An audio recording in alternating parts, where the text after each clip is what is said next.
Kalau teman-teman lihat dia punya poster yang dia bagikan tadi, judulnya hari ini sukacita.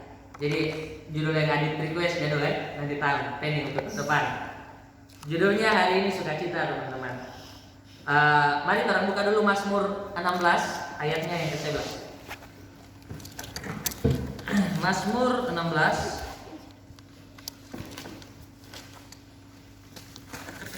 ayatnya yang ke-11.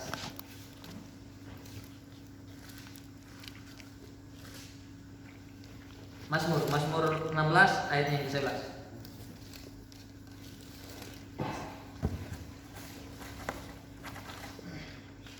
Dapat bro? Mazmur 16 ayatnya yang ke-11. Yang sudah apa bilang kasih? Asik. Ayo terbaca sama-sama ya. Mazmur 16 ayatnya yang ke-11. Bahagia orang saleh. 3, 2, 1. Engkau memberitahukan kepadaku jalan kehidupan. Di hadapanmu ada sukacita berlimpah-limpah. Di tangan kananmu ada nikmat senantiasa. Amin. Amin. Ya, terus bisa lihat dari perikop perenungan ini bahwa dengan Tuhan kita akan ada sukacita, dengan Tuhan kita akan mengalami berkat berlimpah-limpah. Nah, pada malam ini kita mau mengantar teman-teman. Ayo renungkan sama-sama. Apakah ada di antara orang hari ini yang tema sukacita atau yang tidak menginginkan sukacita itu? Boleh angkat tangan. Ada tidak dari orang yang dia mau dia sukacita? Dia mau duka cita terus, atau dia mau terpuruk terus, dia mau stres terus? Ada? Tiada ya? Berarti orang semua suka cita ya? Amin? Ya. Orang bisa pakai hal-hal yang orang inginkan. Orang bisa cari uang, orang bisa apapun itu orang lakukan untuk yang namanya sukacita. Apapun jalan-jalan itu kadang orang lakukan untuk apa? Mencari atau mengejar sukacita. Betul? Sukacita, apa sih menurut teman-teman sukacita itu? Ada yang boleh kasih testimoni 1-2 orang. Sukacita adalah titik-titik. Kalau soal tadi SMP atau SMA, sukacita adalah titik-titik. Silakan dijawab. 2-3 orang. Ayo. Siapa mau jawab? Sukacita adalah titik-titik. Siapa yang mau bilang sukacita itu apa? Angkat tangan. Dit, apa Dit? Sukacita Dit? Sukacita kayak apa? Kayak Tuhan kasih apa sesuatu, jadi terang kayak rasa senang. Rasa senang. Oke, sukacita adalah rasa senang. Betul sekali. Terima kasih Adit. Masih ada lagi? Sukacita apa itu sukacita ya? Bahagia. Bahagia. Oke, senang, bahagia. Masih ada lagi? Thank you, Saul. Ada lagi? Sejahtera. Yes, damai sejahtera. Sukacita atau damai sejahtera. Masih ada lagi? Kita rasa ya? Emosi atau perasaan senang. Ya, emosi atau perasaan senang. Kita rasa betul semua ya, barang bilang damai sejahtera, senang, bahagia. Itu adalah sukacita. Dan semua orang ingin meraih itu semua. Amin. Orang semua ingin meraih semua. Di dalam firman Tuhan yang barusan orang baca, kita bacakan satu kali lagi. Engkau memberitahukan kepadaku jalan kehidupan. Siapa itu engkau? Yesus bukan? Tuhan Yesus memberikan kita jalan kehidupan. Di hadapanmu ada sukacita berlimpah-limpah. Bukan cuma sukacita biasa, tapi sukacita yang berlimpah-limpah. Berlimpah-limpah itu berarti banyak ya. Kita buang-buang, orang nenek bilang. Di tangan kananmu ada nikmat senantiasa.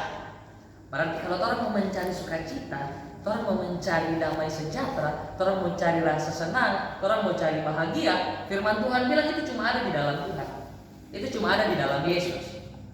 Makanya, kita bersaksi dengan kita punya kehidupan, kita salah satu orang yang sangat mengejar sekali yang namanya sukacita. Segala hal kita halalkan untuk kita dapat sukacita, walaupun itu merugikan orang lain dan merugikan diriku sendiri. Karena kenapa? Karena kita pikir sukacita itu cuma rasa senang, sukacita itu cuma rasa bahagia, rasa damai, tapi bukan damai sejahtera. Kalau damai sejahtera cuma datang dari Tuhan. Makanya kita pakai cara apapun di masa mudaku untuk apa? Untuk sukacita. Seperti apa? Mabok. Orang mabuk cari apa? Sukacita. Karena dirasa apa? Enak kumpul-kumpul bisa rasa senang. Cari apa lagi? Rasa yang memunculkan endorfin, zat-zat endorfin, dopamin. Dari mana? Narkoba.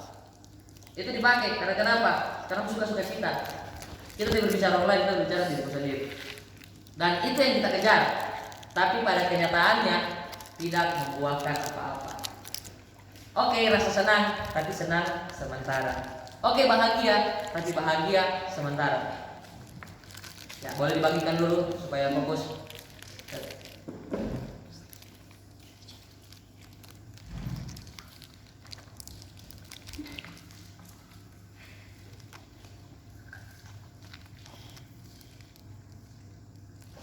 Sudah, pastikan sudah semua. Supaya jangan fokus orang lagi. Ya, tidak. Lingkaran kok. Edar. Yang begini harus diedar. Ya. Oke. Sudah semua? Saya belum dapat kasih yang ini 3 ini belum dapat. Masih ada lagi? Sorry. Oke. Nah. Pasti. Oke, sudah Pak? Kasih keluar nih. Sudah ya, aman ya? Aman. Oke. Kita lanjut. Siap? Siap. Oke. Nah, itu sukacita yang saya maksudkan di sini, mengejar rasa senang, rasa bahagia, tapi sifatnya sementara. Rasa damai, tapi sifatnya sementara. Ujung-ujungnya apa? Stres. Ujung-ujungnya apa? Galau. Karena kenapa? Mabuk-mabuk keluar uang, ujung-ujung pagi becek begini, tidak ada uang. Kemarin sukacita, hari ini stres. Berarti tidak sejahtera. Berarti tidak menetap. Berarti hanya sekedar ilusi pikiran. Amin. Nah, orang barusan diperhadapkan dengan momentum Natal.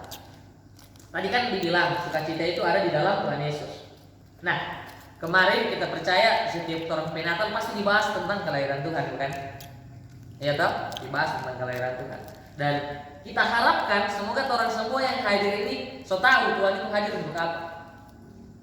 Kita percaya, kita harapkan semoga orang semua yang hadir itu so mengerti kenapa Tuhan itu dibilang juru selamat atau penebus dosa. Di khotbahku kemarin ada yang masih ingat tentang apa? Nyumi. Oke. Tentang apa itu? Juru selamat dan penebus dosa. Kenapa? Karena sudah diselamatkan, sudah dibebaskan dari namanya perbudakan. Nah, kemarin kan orang bahas perbudakan dosa yang mengikat. Nah, hari ini kita bahas hasilnya. Hasil setelah orang keluar dari perbudakan itu, yaitu apa? Sukacita. Nah, orang berbicara tentang Natal, orang berbicara tentang Tuhan Yesus selamatkan orang. Orang berbicara tentang Tuhan Yesus tembus orang berdosa. Tapi orang bersifat masih jadi hamba. Ya. Orang rayakan Natal dengan apa? Mabuk. Orang rayakan Natal dengan apa? Gosip. Orang rayakan Natal dengan apa? Bikin sakit hatinya Tuhan.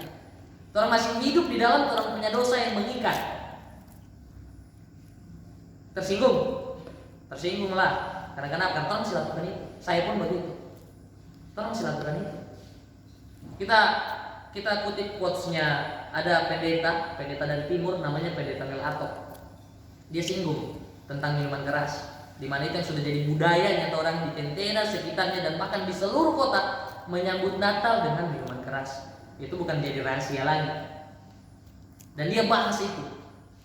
Dia bilang kalau mau rayakan Natal, mau menyambut Natal, mau sediakan Natal, mau rayakan hari ulang tahunnya Tuhan, kalau kamu masih sambut dengan minuman keras, sama dengan kamu menghina kelahiran Tuhan. Itu jelas, itu pasti. Karena kenapa? Kamu sambut dia punya hari ulang tahun, dia punya kelahiran, yang dimana kita sebut tadi juru selamat dan penebus dosa. Tapi kamu masih rayakan dengan dosa, dengan kenikmatan dosa, dan itu kamu suguhkan kepada orang lain. Ini kita berbicara karena di rumahku juga masih terjadi seperti itu. Papaku masih minum bir, dia masih kasih di taman bir gitu. Karena kenapa? Karena itu sudah budaya yang melekat. Dan hari ini kita harus sadar bahwa itu menyakiti hati Tuhan. Dia juga sudah tahu itu menyakiti hati Tuhan, tapi dia masih tahu. Kita tahu itu menyakiti Tuhan, tapi kita masih tahu. Nah, sekarang firman Tuhan tegur orang dengan tegas bahwa kalau kamu mau sukacita, tinggalkan itu semua. Karena kenapa? Karena sukacita ada cuma di dalam Tuhan, bukan di dalam minuman. Dia singgung keras, dia bilang kenapa? Kamu tersinggung? Kita bilang banyak DP ayat Tuhan benci dengan pemabuk. Bahkan ada dibilang pemabuk tidak akan masuk kerajaan surga. Cari di dalam kitab ada di ayat pemabuk tidak akan masuk dalam kerajaan. Pesta pora, kemabukan itu sering sekali disinggung. Perjanjian lama, perjanjian baru pasti ada. Tapi orang dengan pedenya, dengan nyamannya, orang lakukan itu terus.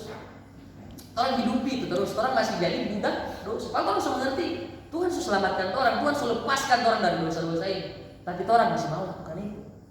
Tapi orang masih hidupi itu. Karena kenapa? Karena orang senang mencari kesenangan, mencari kebahagiaan, mencari damai. Padahal tidak kan? Kenyataannya kan tidak. Oke, senang satu hari saja, DP besok stres. Karena kenapa? Pusing, mual, sakit. DP ujung apa? Orang kalau mabuk, kita pengalaman. Orang kalau mabuk DP ujung apa? Mual, pusing, stres. Karena apa? Habis duit. Oke kalau ditraktir, tapi tetap saja mual, pusing, dan galau. DP besok karena kayaknya rasa hampa saja, kayaknya rasa kosong saja. Puji Tuhan kalau ada teman-teman yang belum korek itu barat. Kalau belum korek, pertahankan itu, kan jadi berguna. Tiada ada berguna. Itu statement yang keliru yang dibangun dari dahulu sampai saat ini.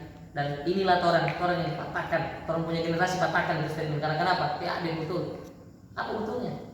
Cuma bikin hancur, bikin sakit, tiba-tiba jatuh sakit, tiba-tiba lambung sakit, ya kan? Nah, itu kalian Natal. Kita mau bahas di sini, sudahkah orang mengerti atau orang menghidupi makna Natal yang sebenarnya? Persembahan yang terbaik orang hidup yang orang harus kasih sama Tuhan. Bukan orang kasih minuman sama orang. Apa yang orang mau lakukan setelah orang ditebus orang berdosa? Apa yang orang mau lakukan setelah orang diselamatkan atau orang sudah dapatkan hidup juru selamat tersebut? Apa yang orang mau lakukan? Kasih mabuk orang. Apa yang orang mau lakukan? Hidup dalam dosa, bagosip, fitnah, benci, kepahitan. Apakah itu hadiah yang orang mau kasih sama Tuhan ketika dia ulang tahun? Itu tidak. Itu tidak betul. Makanya hari ini orang diingatkan, maknai Natalmu dengan benar dan tepat. Apa yang harus kau lakukan? Korbankan dirimu, kedaginganmu, pikul itu salib. Pikul itu hawa nafsu, salibkan. Maksudnya itu hawa nafsu, salibkan. Supaya apa? Supaya itu terbuka persembahan. Hidupmu adalah persembahan yang sejati untuk Tuhan.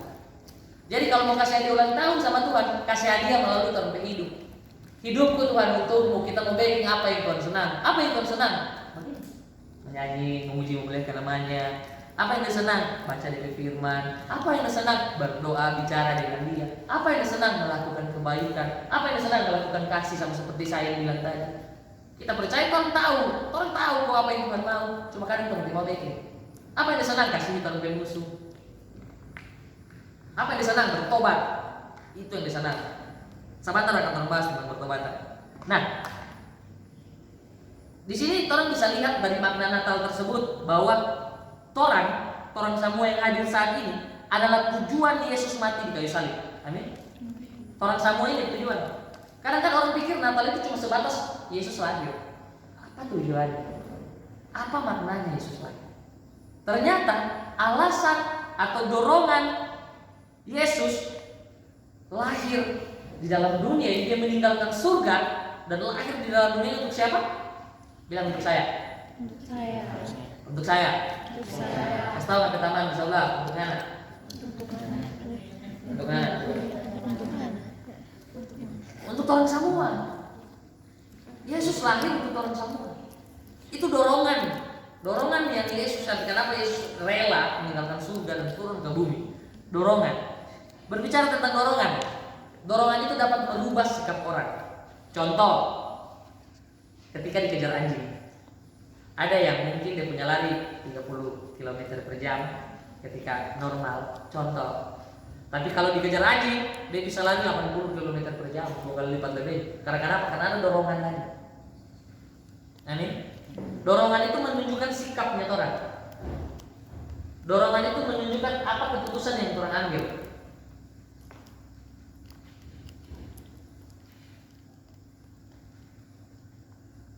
Jadi paham sampai kenapa Tuhan mau selamatkan orang? Karena ada dorongan, karena dia sayang, dia cinta sama orang. Dan cinta adalah dorongan paling utama ketika orang yang melakukan sesuatu. Contoh, ketika dalam hubungan mama dengan anak saja, orang cinta sama orang tua.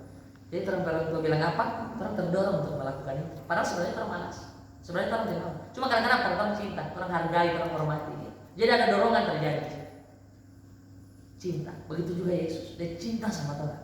Dia tema lu orang masih jadi budak, seperti khotbah yang beberapa minggu kemarin ya, budak dosa ya. Dia tema orang jadi budak itu.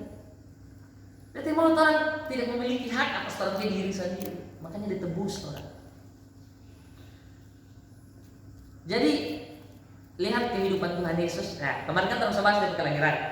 Mari kita lihat sedikit tentang kehidupan Tuhan Yesus. Lihat betapa dia menderita di dalam dunia. Bukan? Dia dihina, dia dipukul, dia diludah, dia dicambuk. Tapi apa yang dia lakukan? Tetap dia sayang ke orang semua. Karena kenapa? Karena sukacitanya lebih besar daripada penderitaannya. Dorongannya tadi sama orang, dia mau selamatkan orang semua. Itu jadi dia punya tujuan hadir di dalam dunia. Tujuan Natal itu. Dia membebaskan orang.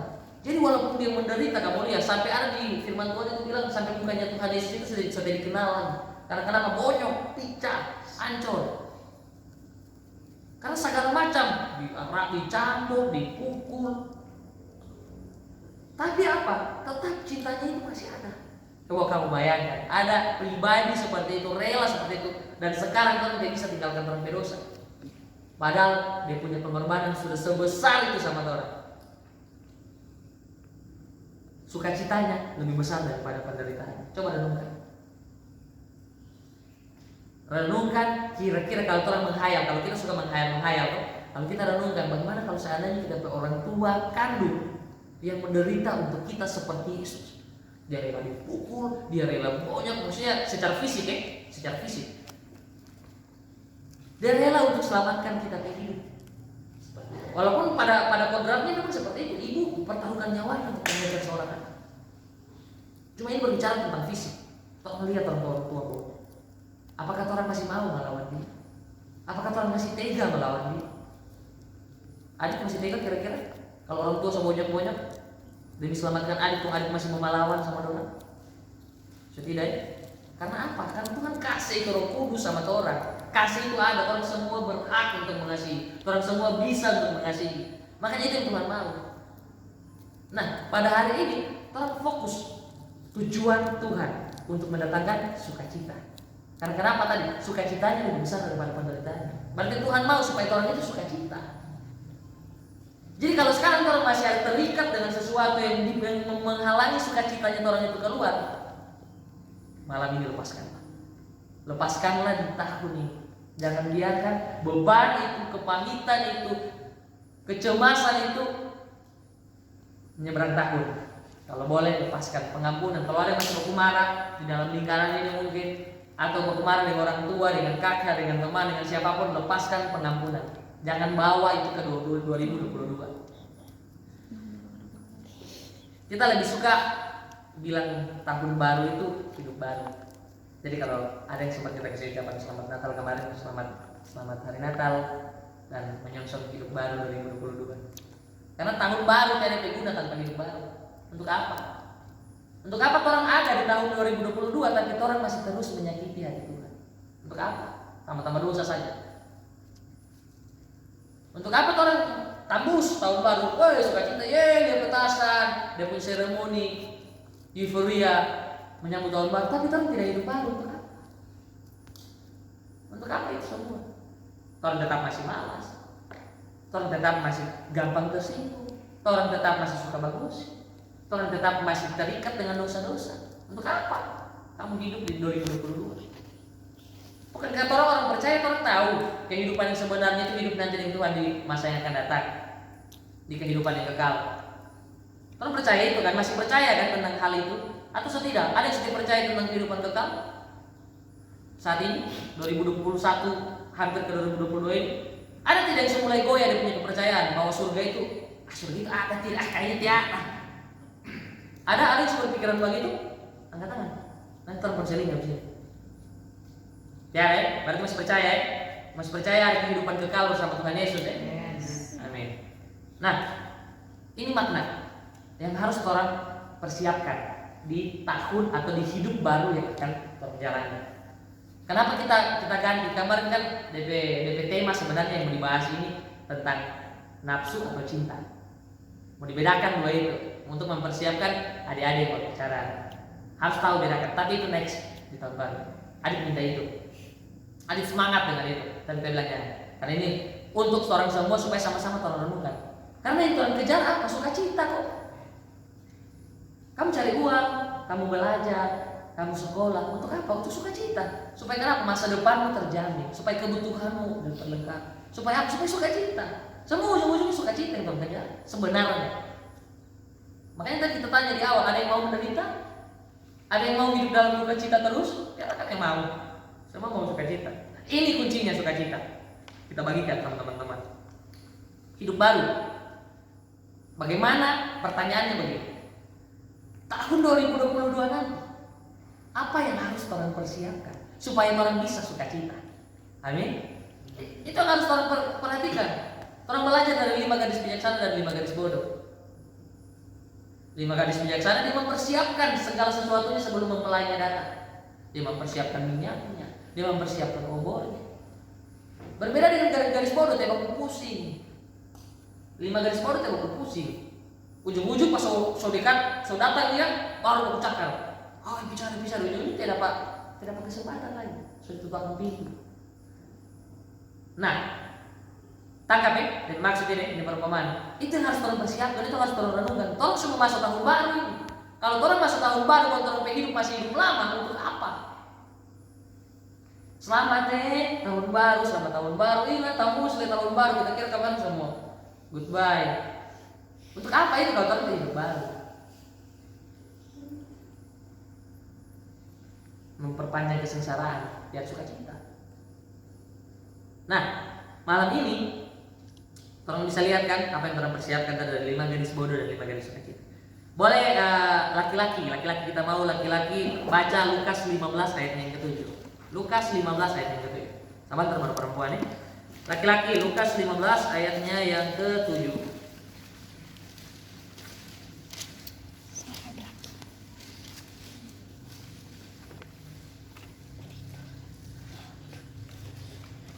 Yang sudah apa bilang asik? Laki-laki. Tapi tidak apa, perempuan juga kalau buka ikutin. Laki-laki yang sudah apa bilang asik? Oke. Remaja perumpamaan tentang domba yang hilang yang punya perikop. Tapi itu saja. 3, 2, 1. Aku berkata kepadamu, demikian juga akan ada sukacita di sorga karena satu orang berdosa yang bertobat, lebih daripada sukacita karena 99 orang benar yang tidak memerlukan pertobatan. Amin. Kita bisa lihat, dikatakan dalam firman Tuhan, ketika satu orang bertobat, siapa yang bersukacita? Siapa yang bersukacita ketika satu orang bertobat? Sorga bersukacita. Bagaimana kamu berpasti beritahu? Sorga bersukacita ketika satu orang bertobat. Kita baca quotes kemarin, quotesnya aja yang pertama orang lu bikin quotes. Dia pelayanan juga. Dia bilang begini, mari bergabung, selamat datang. Dia bilang begini, kesalahan yang paling besar itu dalam kehidupan ini, kamu tahu apa? Kesalahan yang terbesar dalam kehidupan ini yaitu menunda pertobatan. Ayo terbilang sama-sama. Kesalahan paling besar adalah menunda pertobatan. 3, 2, 1. Kesalahan yang paling besar adalah menunda pertobatan. Ada yang tidak setuju dengan perkataan jadi? Setuju ya semua ya? Itu kesalahan paling besar. Karena kenapa? Karena orang so tahu kebenaran tapi orang tidak mau lakukan. Itu kesalahan paling besar, fatal. Orang menunda pertobatan. Karena kenapa? Karena waktu sebuah misteri. Please, so terlalu banyak kematian di sekelilingnya orang, artis lah, orang-orang siapa mati mendadak. Tiada yang tahu dia semua mati tiba-tiba mati saja. Tiada sakit, tiada angin, tiada hujan, berduka. Soal bendera putih di muka. Tiada yang tahu. kaget, shock. Apalagi kalau orang tahu dia belum bertobat, dia masih mati dalam keadaan dosa. Shock. Karena kenapa? Sama seperti gadis bodoh tadi, dia deklinasi. Dia tidak mempersiapkan selama hidupnya. Dia mati dalam keadaan stres. Apalagi kalau mati gantung diri, lebih parah lagi. Karena so pasti dia mati dalam tekanan. Karena so pasti dia mati tidak dengan sukacita. Karena dia gantung diri, dia memilih untuk goodbye. Nah, hari ini marilah orang renungkan. Orang semua masih punya kesempatan yang sama. Orang akan melangkah ke tahun yang baru. Apakah orang mau hidup baru? Please dengar, baca yang laki-laki baca tadi. Kalau orang bertobat, surga bersukacita. Siapa yang di surga? Tuhan. Berarti Tuhan bersukacita. Kalau orang mau bertobat. Sekarang orang mau bertobat? Ada yang mau bertobat? Mau. Ada yang mau kasih senang Tuhan? Tuhan bersukacita loh kalau orang bertobat. Surga bersukacita kalau orang bertobat. Sekarang pilihan ada di tangannya teman-teman semua. Mau atau tidak bertobat. Karena macam quotes yang kita ketahuan tadi, kesalahan terbesar ketika orang menunda pertobatan. Orang sudah tahu bagaimana caranya untuk bertobat, tapi orang tidak mau lakukan. Itu kesalahan yang terbesar. Nah, sekarang perempuan, Kisah Para Rasul 16 ayatnya yang ke-31.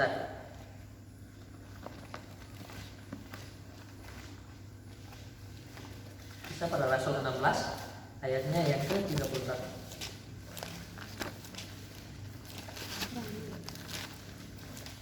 Berapa ini? 16. Kisah 16 ayat 31. Bisa ngomong. Kisah 16 ayatnya yang ke-31. Kalau saudara dapat bilang asik. Ya, sudah semua ya? Ya, baca 3, 2, 1. Jawab mereka, percayalah pada Tuhan Yesus Kristus dan engkau akan selamat, engkau dan seisi rumahmu. Kalau satu orang selamat, maka seisi rumahnya pun akan diselamatkan. Dan kita harapkan lingkaran positif cuma bukan hanya sekedar orang kumpul, menyanyi sama-sama, menyembah sama-sama, dengar firman sama-sama, tapi orang juga bisa jadi dampak di tengah orang punya keluarga. Tidak usah pikir jauh-jauh, keluarga inti saja, ring satu. Orang bisa jadi dampak di tengah orang keluarga. Bagaimana caranya? Nah, ini mendukung orang punya pertobatan. Kita kasih testimoni karena kita soalan.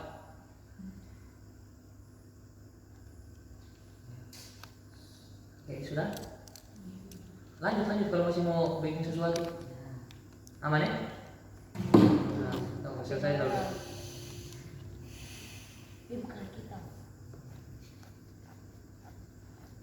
Sudah? Ya. Boleh satu orang lagi bacakan kita yang tadi. Kisah Para Rasul, satu orang saja. Kisah Para Rasul 16 ayat 31. Kisah Para Rasul 16 ayatnya yang ke-31. Kisah Para Rasul 16 ayat 31 firman Tuhan, jawab mereka, percayalah kepada Tuhan Yesus Kristus dan engkau akan selamat, engkau dan seisi rumahmu. Ya, percaya kepada Tuhan Yesus Kristus maka engkau akan selamat dan seisi rumahmu. Nah, hari ini kita akan kasih testimoni. Ketika kita memilih untuk bertobat, ketika kita memilih untuk hidup untuk Tuhan, ketika kita memilih untuk berada di jalan rel yang tepat. Satu langkah yang kita pilih dan itu sangat berpengaruh. Kenapa kita berani sampaikan? Karena itu kita sudah coba, kita sudah kasih testimoni. Di rumah, ketika kita pulang dari Jogja kemarin, kita buat mesbah keluarga di rumah. Walaupun itu tidak mudah. Tapi setiap pagi dan malam orang wajib doa sama-sama. Terserah orang mau doa sendiri-sendiri kapan, tapi setiap pagi dan malam orang wajib doa sama-sama. Orang doa sama-sama, orang dengar firman Tuhan sama-sama, orang menyanyi sama-sama. 3 hal itu yang harus dibangun dan dibiasakan. Kalau teman-teman mau bertobat, maksudnya ini melalui kita kisah kita bahas orang lain. Karena kenapa? Sekarang kita bisa lihat buahnya. Ada sedikit perubahan dalam keluarga. Yang pertama, keluarga keras. Keluarga itu bukan keluarga orang yang katakan Tuhan. Mungkin beda kayak Dorvena di rumah memang mama sama Tuhan. Berbeda dengan teman-teman yang lain dengan Tasya, mama sama Tuhan. Kalau kita tidak. Kita orang tua, mama papa di gereja ya cuma hari Minggu. Itu pun ya begitu saja. Maksudnya sekedar kewajiban. Oke, terang ke gereja. Tapi tidak pernah orang untuk ayo orang doa sama-sama, ayo orang ingat yang pernah kita alami. Nah, semenjak kita pernah di Jogja, karena kita pikir kita hidup kita berkasih untuk Tuhan, dan harus ada alarm yang selalu mengingatkan. Makanya orang perlu komunitas seminggu sekali. Tapi kalau orang belum merasa, orang masih butuh. Orang masih butuh tentang alarm itu yang mengingatkan. Ayo kita ciptakan mesbah keluarga. Tidak perlu lengkap, siapapun. Mau saya dengan mama, mau saya dengan papa. Yang penting tiap hari orang komitmen dan konsisten. Entahkah jamnya jam berapapun, cuma satu hari harus 2 kali, pagi dengan malam. Biasa pagi jam 8, biasa pagi jam 7, biasa pagi jam 9. 1, 2, minimal 2 orang. 2 orang, 3 orang, 4 orang, 5 orang, 6 orang. Atau teman-teman beberapa yang sudah pernah join. Peki sudah pernah, Ayan juga sudah pernah, Devi lebih sering lagi. Join di kawan ini sebenarnya kali join di mesbah keluarga di rumah. Nah, apa gunanya? Jadi kita menceritakan ini supaya ini dampaknya. Yang pertama, kita cerita dia punya, karena ini firman Tuhan yang bilang ketika satu orang diselamatkan, seisi rumahnya diselamatkan. Keras pertama, karena kenapa? Ini kebiasaan yang baru dibangun. Keras, segala macam alasan. Pura-pura tidur lah, lari lah, muka murung-murung lo sebentar ibadah, pokoknya banyak dia punya tantangan. Jadi tidak langsung gampang, tidak langsung pagi kalau langsung no. Ada tantangan, orang bayar harga. Tapi satu yang kita pegang, ini untuk Tuhan. Dan ini kunci bahagia. Ini kunci sukacita. Karena kenapa? Sukacita cuma ada di dalam Tuhan. Kalau satu hari saja orang bolong tiada kasih ingat orang tentang firman Tuhan, bahaya sekali teman-teman. Bahaya. Karena kenapa? Orang mudah toleransi dengan dosa. Kita pernah kok bertobat, tapi kita masih gila, bahkan lebih gila dari sebelum kita bertobat. Karena kenapa? Kendor, buka celah sama iblis. Mulai toleransi dengan dosa. Pertama, coba-coba. Sombong itu paling bahaya. Kesombongan itu berbahaya. Kita pikir kita baca firman Tuhan kok setiap hari. Paling sekali ini saja kita bisa kontrol kalau kita pediri. Tapi apa? Dikasih ancur, apa yang bisa dikasih ancur? Dikasih ancur kita hidup. Tapi satu pribadi yang kita pernah kasih tinggal, biar seancur-ancornya Tuhan mau tarik kita. Karena Tuhan bilang, iki nggak kita punya, nggak kita piara, kita tidak kasih biar ada di situ terus. Dan apa? Mesbah keluarga itu yang mengingatkan terus, karena sudah wajib. Dan itu sudah membangun kebiasaan. Pertama, bayar harga. Orang lawan, orang perasa malas, orang lawan, orang mau sibuk, pasti akan bentrok. Kita sibuk, kita begini, kita sibuk itu. Apalagi orang tua, apalagi orang anak yang menggerakkan. Kalau mungkin orang tua yang menggerakkan, oke lah otoritas. Apa orang tua bilang, anak ikut. Tapi bagaimana ketika anak menjadi penggerak? Mama bilang, kita sibuk ini. Papa bilang, kita sibuk ini. Tapi ini wajib. Karena kenapa? Ini sumber sukacita. Yang harus sibukkan itu kan kejar sukacita. Ini sukacita surga. Makanya firman Tuhan bilang, carilah dahulu kerajaanku, maka semuanya akan ditambahkan kepadamu. Itu yang dipraktekkan. Kalau tidak bisa dipraktekkan, susah. Karena kenapa? Sendiri-sendiri berjuang. Oke. Kita bilang ini karena kenapa? Orang butuh kesatuan hati. Dan puji Tuhan banyak sekali perubahan kita lihat dari Bapak. Yang dulunya keras, yang berani berdoa saja mungkin malu di mukanya orang. Tapi apa? Mulai ada mesbah. Bangun pagi kita lihat, sudah siap dia. Bangun pagi kita lihat, semangat. Baca firman Tuhan ini. Caranya apa? Terlalu pikir terlalu jauh repot. Cari di internet itu banyak buku-buku renungan harian. Setiap hari itu orang baca bagikan sama orang. Sama-sama orang belajar. Habis itu apa? Minta respon. Apa kamu respon? Tidak sulit kok. Cuma mau atau tidak memulainya. Komit atau tidak memulainya. Soalnya ini penting teman-teman. Ini harus kita persiapkan saat ini. Ini sudah akhir zaman. Bukan cuma satu orang pendeta yang bilang ini sudah akhir zaman. Terlalu banyak pendeta kita dengar yang bilang ini sudah akhir zaman. So kacau iblis sekarang ini mau kasih kacau orang keluarga. So bakuriki sekarang dia tahu kan sudah dekat. Makanya perpecahan di mana-mana, perang antar bangsa. Segala macam dia punya tanda-tanda soal. Sekarang ini kita mau orang semua ayat, orang semua orang makan. Penting atau tidak, kembalikan sama diri masing-masing. Tapi kita testimoni bahwa itu penting sekali. Karena Tuhan kasih izin Tuhan berbicara, bukan berbicara kamu yang akan jadi pembarol, kamu yang akan jadi no.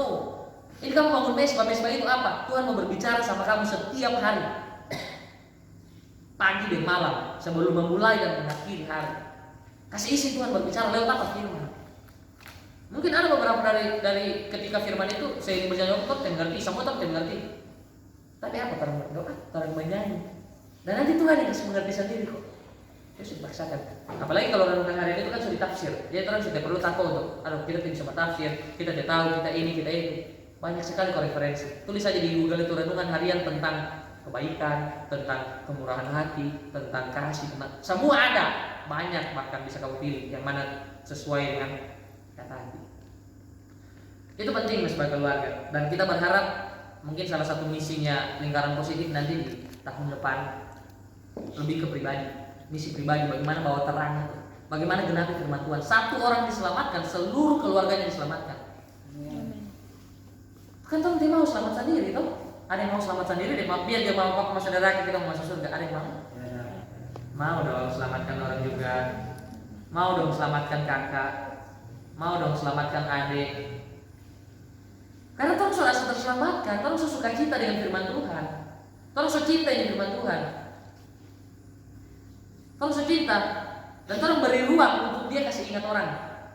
Dan itu harus Tuhan ciptakan. Itu harus dengan tindakan. Tidak bisa cuma di pikiran. Mau contoh, Tuhan mau makan. Kalau Tuhan cuma pikir, Tuhan jangan tanya. Ada yang sebentar tidur lapar tapi cuma pikir menghayal makan. Tanya? Butuh tindakan, bangun, ambil nasi, ambil ikan, duduk, baru bunyiin makanan, baru kenyang. Ada tindakan yang Tuhan lakukan. Begitu juga dengan Tuhan. Tidak bisa cuma di sini. Tidak bisa cuma di pikiran. Tidak guna. Iman tanpa perbuatan sama dengan mati. Tuhan tahu, Tuhan percaya, tapi Tuhan tidak bertindak, sama dengan bohong. Makanya mulai tahun baru kita mengajak teman-teman semua, karena kita rasakan itu sukacita itu di tengah keluarga. Banyak perubahan yang terjadi, sungguh banyak. Kalau teman-teman mencari tahu sebentar habis khotbah tanya, apa semua di perubahan banyak, dari keras hati, lembut dan lain sebagainya. Tapi kakak, salah satu saya contoh, tapi kakak Jil, selang seorang bulan seorang mesbah, karena dia juga jarang pulang. Dia pernah mau dituntut berdoa. Dia mau keras sekali hatinya, dia mau berdoa. Dia mau ambil bagian dalam pelayanan mesbah keluarga. Seiring berjalannya waktu, Tuhan sendiri yang pulihkan.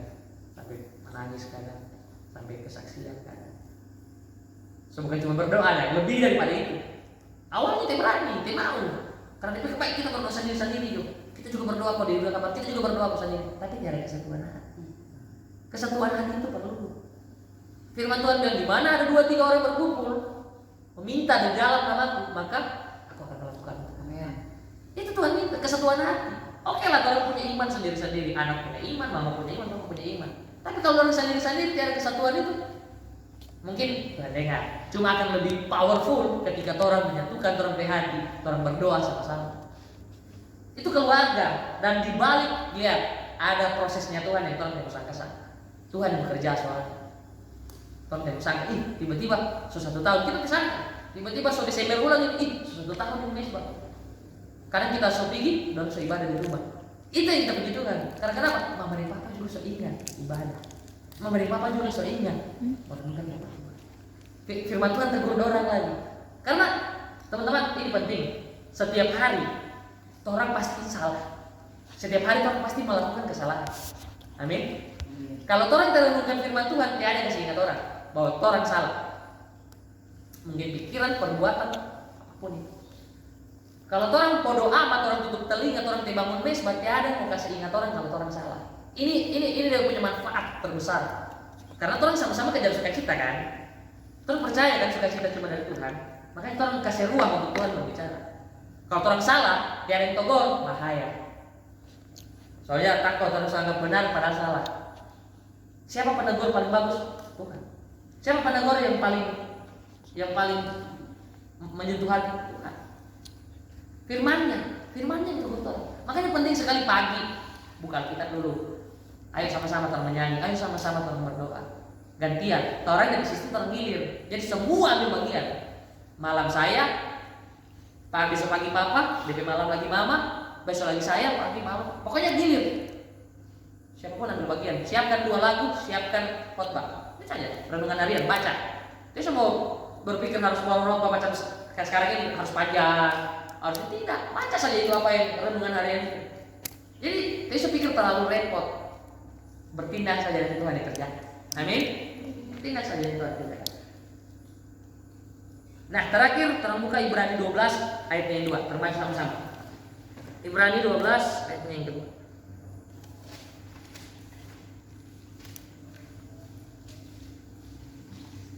Ibrani 12 ayatnya yang kedua. Yang sudah dapat katakan asik. Ibrani 12 ayatnya yang kedua. Belum tuh.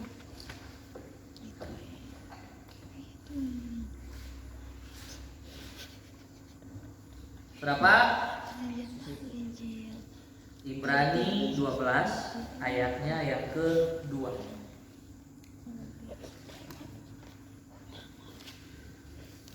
Nah, semua ya? Nasihat supaya bertekun dalam iman. Ayatnya yang kedua, 3, 2, 1. Marilah kita melakukannya dengan mata yang tertuju kepada Yesus, yang memimpin kita dalam iman dan yang membawa iman kita itu kepada kesempurnaan, yang dengan mengabaikan kehinaan tekun memikul salib, ganti sukacita yang disediakan bagi Dia yang sekarang duduk di sebelah kanan tata Allah. Wow. Orang diminta supaya yang terpandang itu Yesus. Jadi kalau seandainya, puji Tuhan, kalau ada yang terberkati dari khotbah ini, ada yang yes kita pulang, kita mau panggil mama, kita mau panggil papa, orang mau bicara, terus komitmen pagi malam, orang mau bangun mesbah. Seandainya ada yang berpikiran saat ini untuk menyelamatkan orang tuanya, untuk menyelamatkan seisi rumahnya, karena dia merasa terselamatkan kan dengan firman Tuhan. Jadi dia mau firman Tuhan itu mengingatkan siang dan malam di tengah keluarganya. Kalau ada itu, ini nasihat firman Tuhan. Kita bacakan satu kali lagi. Marilah kita melakukannya dengan mata yang tertuju kepada Yesus. Jadi motivasinya harus betul dulu. Ini orang lakukan. Ini orang lakukan karena Dia. Ini orang lakukan demi Dia.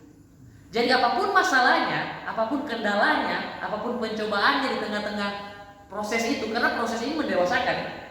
Malas, macam kita bilang tadi. Orang tahu ini untuk Dia, ini demi Dia, ini dari Dia. Jadi harus tetap, karena memulai itu gampang, bertahan yang susah. Kalau memulai 1-2 hari, masih semangat toh, masih terbakar ini. Apalagi awal-awal tahun, masuk Januari, masih terbakar, yes, ya puji Tuhan. Korbankan waktu. Ini namanya bagi hidup. Bagi hidup itu identik dengan waktu. Kan waktu berbicara tentang hidup, hidup berbicara tentang waktu. Jadi kalau orang bisa bagi waktu, kalau Pak Aldi istilah persepuluhan, persepuluhan hidup, persepuluhan waktu. Orang bagi sama Tuhan. Tuhan punya kok, orang cuma mau kasih 10%, sampai makan 10%-nya. Ibadah mungkin setengah jam, siang malam, 1 jam. Tuhan kasih lu berapa jam? Itu sampai 10% ya.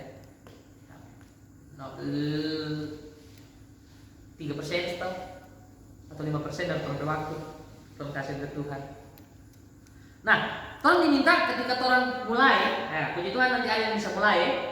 Kita sangat suka cek sekali kalau ada yang mulai hubungi kita. Atau orang sharing-sharing lagi, atau ada modal masalah kak kita